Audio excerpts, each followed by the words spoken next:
If you've got a Yamaha MT07 at 2021 and you want to do some simple modifications, then this is the video for you. Today I'm working on Zoe's bike. She's had it for probably two and a bit years and she's not really done too much to it. So today we are going to get rid of the ugly rear tail light and we're going to sleek it down. We're going to replace the large chunk of plastic and metal at the back and we're going to replace it with this. This is very small, very sleek, and it's just going to fit underneath and it's going to really kind of just bring that rear end together and just make it look that much better.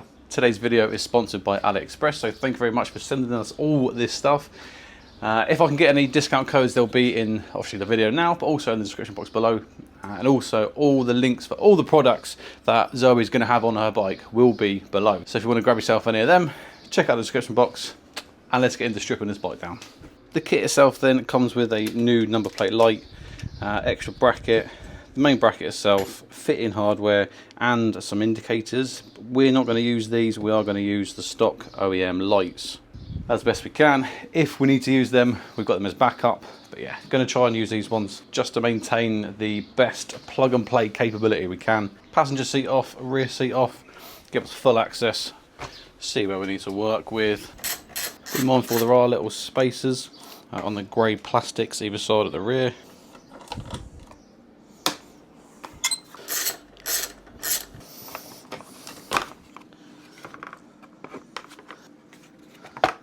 So I've undone about 6 different bolts and fasteners and 4 of them all been different. So what I've been doing is I'm trying to put them back into the same spot that they come. So when I come to put it back on, I know exactly what bolt goes where.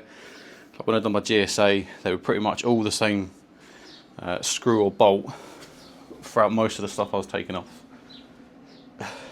Yamaha did not do that. So yeah, you got to remember what goes where. First side panel done though.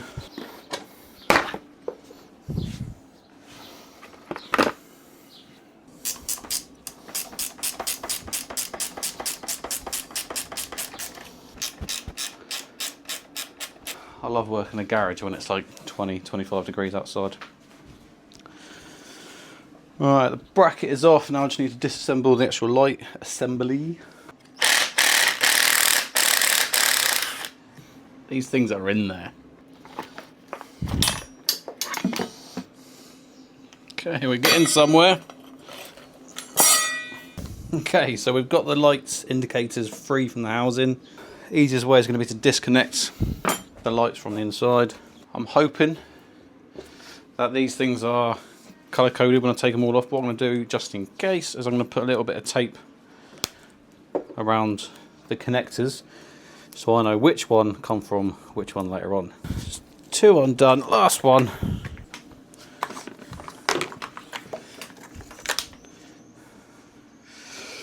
So the red labelling that I've done is the left hand mirror. Left hand indicator, cancel that. So the red tape cable is the right hand indicator. The little yellow one, that is the number plate light. So I'm going to have to take off this metal bracket because I can't see underneath where that last indicator cable is.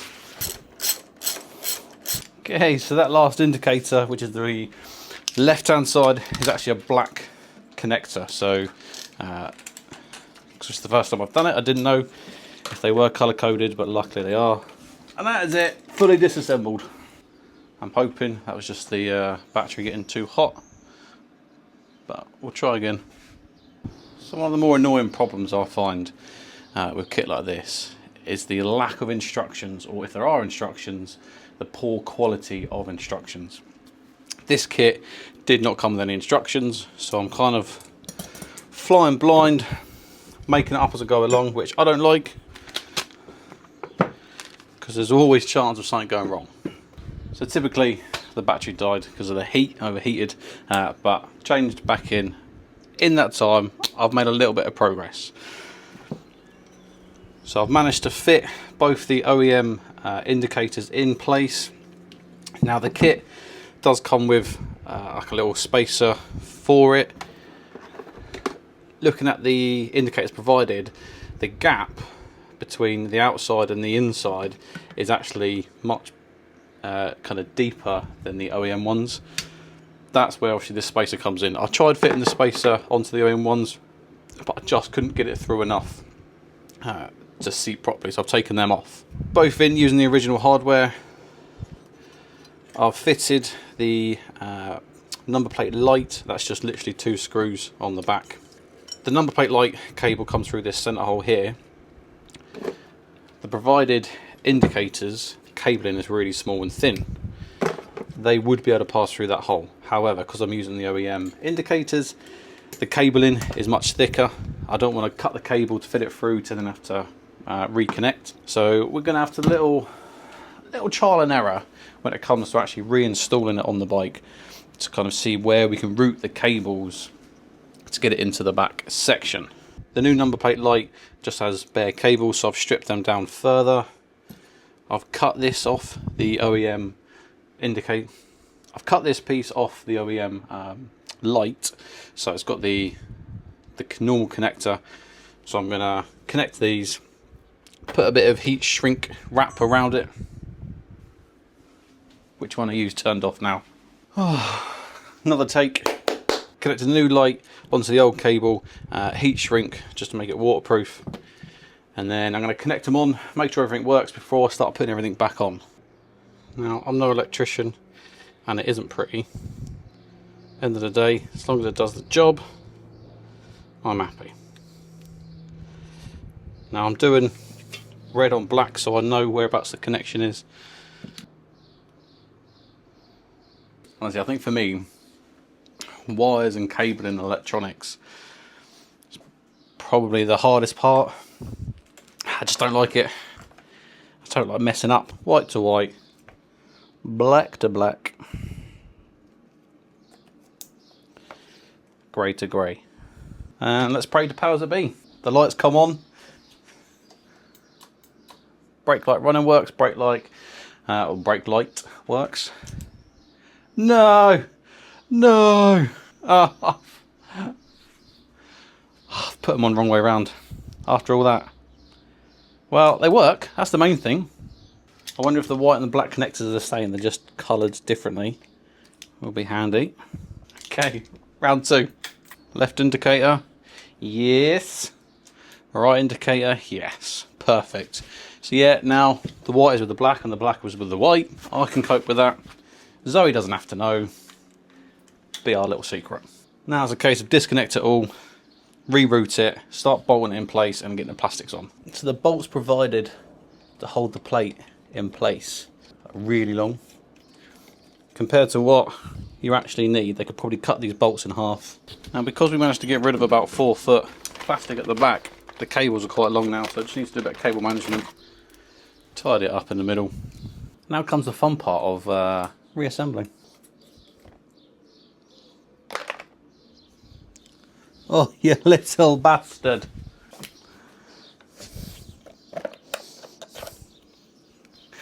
Honestly, if you haven't got yourself a little telescopic magnetic rod,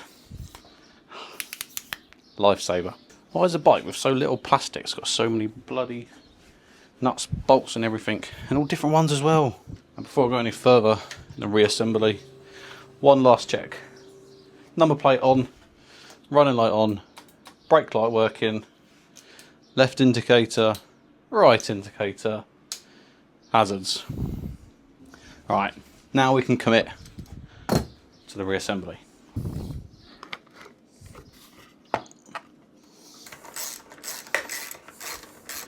Now I do apologise, you've only got this one angle because that's the second battery in the ZVE10 that has died. But actually going back on, much easier. Also it helps because there's at least 4 to 6 bolts that aren't going back in from all the gubbins that we've taken off. There's 2 of the kind of like push lugs where you just push them in and it holds it in place. That lets you know you've got it in the right area. And there we go. Well, I'd tell you what, so much sleeker. Seats on. Last thing I want to check is obviously we haven't moved quite a lot of the cabling around there, just to make sure the seat comes off.